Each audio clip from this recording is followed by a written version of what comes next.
Hello, I am Mike O'Connor, Head of Marketing Strategy for NuVoodoo Media Services, and I'm here today with PJ Kling, Head of Marketing. We are a research and marketing company with a diversified client base. We work for radio stations and TV stations and other broadcasters. We also work for companies in different verticals that are consumer facing.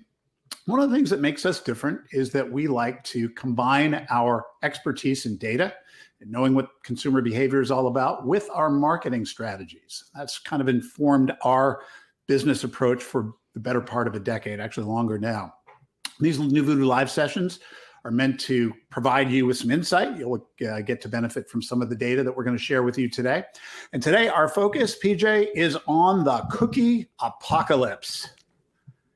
Yes, the cookie apocalypse, which is a fancy way of saying people aren't as willing to be tracked anymore, whether it's on their mobile phone or mobile phone, where they're going, what content they're consuming, or on their computer, what browsers are they visiting. A lot of permission-based marketing now is in effect, and not everyone's opting in.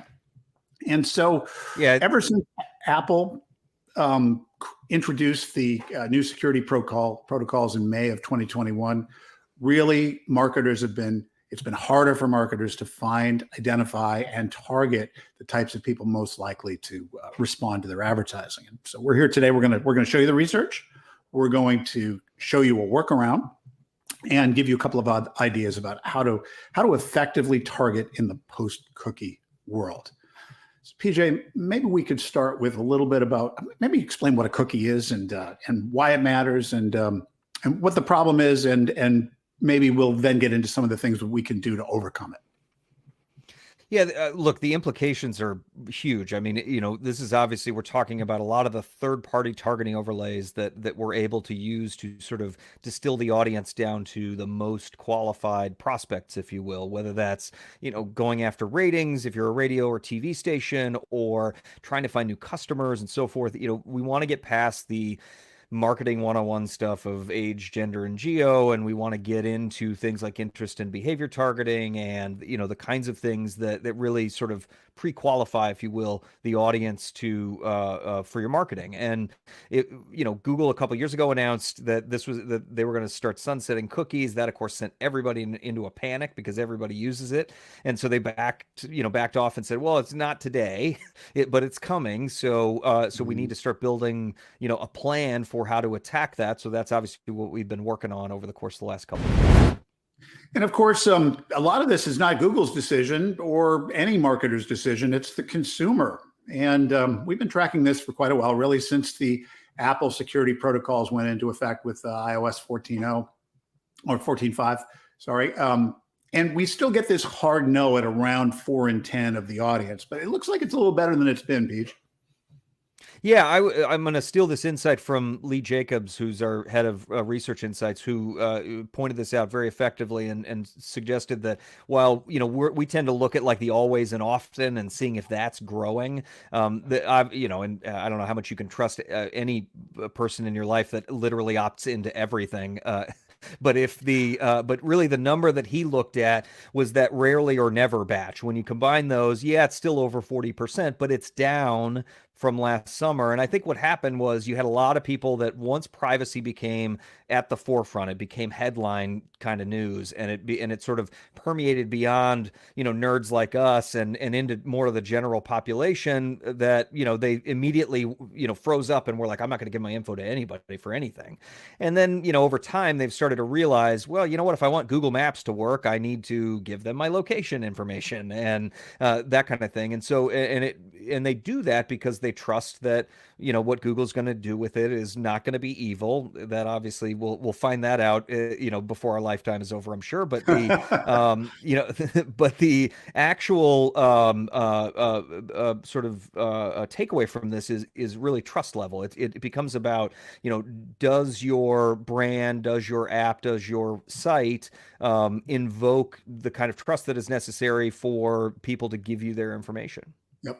And so we got about a third, if you, let me put the slide back in real quick. So we got about a third hard nose, not even quite, I'm sorry, a little less than a third that Well, absolutely opt in no matter what. A bunch that it's going to be basically a trust level. That's another third. But then there's going to be this 30 to 40 to maybe occasionally 50% that are hard nosed, which means that our marketing strategies have to do more than just rely on the types of targeting that have depended upon tracking. You're just not going to be able to reach the entire prospective marketplace if you use only those cookie-based and mobile device ID strategies.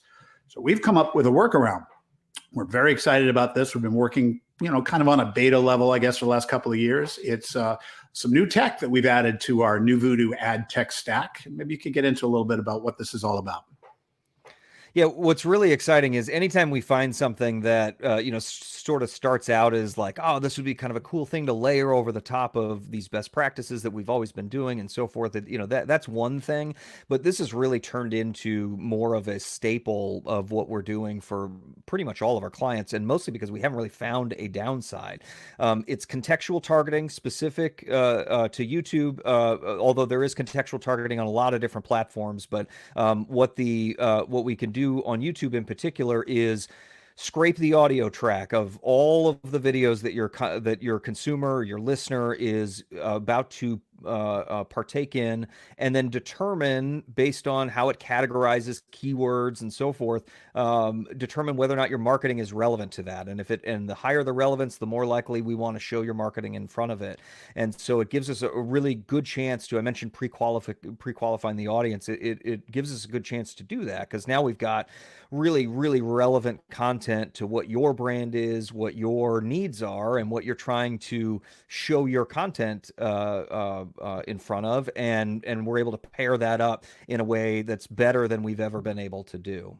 Yeah, this isn't just about targeting people who may have consumed something. Like, let's use our country client, KNCI in Sacramento, as an example. Now, they were interested in showing videos in front of one of their featured artists, an artist they're going to build a whole contest around, but also other country artist videos.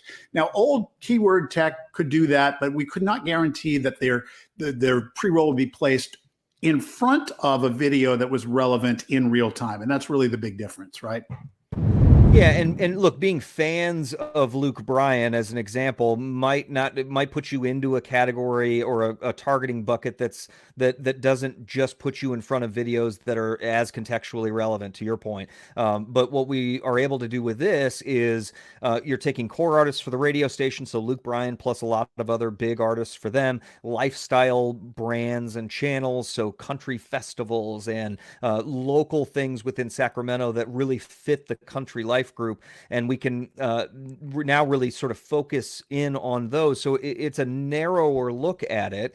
But again, the people that are going to be seeking out this content are going to be much more likely to be fans of your radio station, to be fans of whatever, your product or service that you're trying to promote. And so being able to put your marketing in front of those folks, knowing that it's going to be relevant, just increases the likelihood that they're going to get to the end of the video, they're going to see your entire message, they're going to feel like, oh yeah, this is really relevant to me, I'm going to check them out, or I'm going to listen that much more. In the case of this as a contest, there were specific times that we needed them to tune in, and so so that is the part that gets promoted, and then and driving those listening occasions for radio is paramount to being able to drive their Nielsen ratings. And of course, not everything has to be directly associated with a specific artist. We can also do things like marry a client to a particular subject matter, like a cause. Yeah, so we've got a non-radio client example that's a great one. Mir, you probably know them but don't realize it. You may even own some of their products. They do a lot of the corporate stuff for Starbucks and Patagonia and so forth. They're branded drinkware and so forth. But in terms of their direct-to-consumer business, one of the things that's important to them, in addition to being high-quality products, is the values that they hold. And so things like sustainability in the example here, where we're able to pair their marketing with the kinds of things that allow us to demonstrate their grant program and the way they source their materials and so forth. And so in addition to being high quality products, they also want to be in front of content and eyeballs of consumers that share their values, because they feel like that's going to be a way to drive their business forward. And if history is any indicator of future results, it's worked. And so that's so being able to pair up that kind of with that kind of content has been incredibly valuable for them. So we've talked about essentially the hard nose that can be reached through this kind of contextual technology in our ad stack. We've talked about the fact that there's still going to be a group that will opt in to third-party tracking, and so we'll be able to get them the old-fashioned way through knowing their cookies and mobile device ID, and then purchasing access to third-party targeting that's available on the exchanges. But there is a third, and probably it's the most important bucket, and it's the thing that any advertiser, any of our clients can do and put the power in their hands, and that is to establish what's called a first-party data relationship. And we get into that a little bit because this really is not just about having their credit card information. It's literally knowing their name, maybe their email address, and a couple of other identifying attributes, and you'll be amazed at how well you're able to reach folks with just a little bit of data. Yeah, the one thing you want to be careful of is you don't want to, if you're going on a date with somebody, you don't want to just, overdo it in terms of how much you share with them or how much you ask about them. You don't want to get too personal right out of the gate. The same goes for, this kind of situation. If you're, first party data and that kind of relationship is very buzzwordy. A lot of people talk about it. It's, sometimes it's hard to determine exactly what that means. But these are some good examples where, in the case of radio properties, they do a lot of contesting.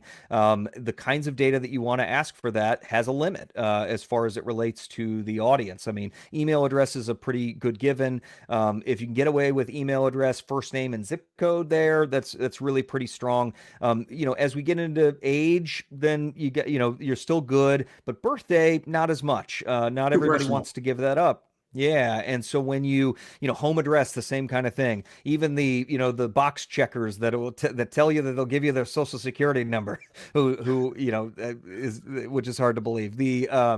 So there is a cliff there that you kind of fall off in terms of people being willing to give up certain things. So I think what it really boils down to, and has been kind of the theme of this, is, the relationship you have with them, trust that they have in your brand, whether it's a retail brand or a radio brand or anything in between, and making sure that that the value you provide is communicated to them. You provide transparency as to what you're going to use the data for. All of those things are important. It is not termed relationship arbitrarily. I mean, it is a legitimate relationship with people, and it can't be one-sided. You have to be able to earn that data from your consumers. Well, it's one thing to understand all of this. It's a bit complex. It's quite another to put it into motion. And that's where NuVoodoo comes in. In a lot of cases for small and medium-sized businesses, we act as either an extension of their marketing department or a complete replacement for the marketing department. The difference is no fixed overhead.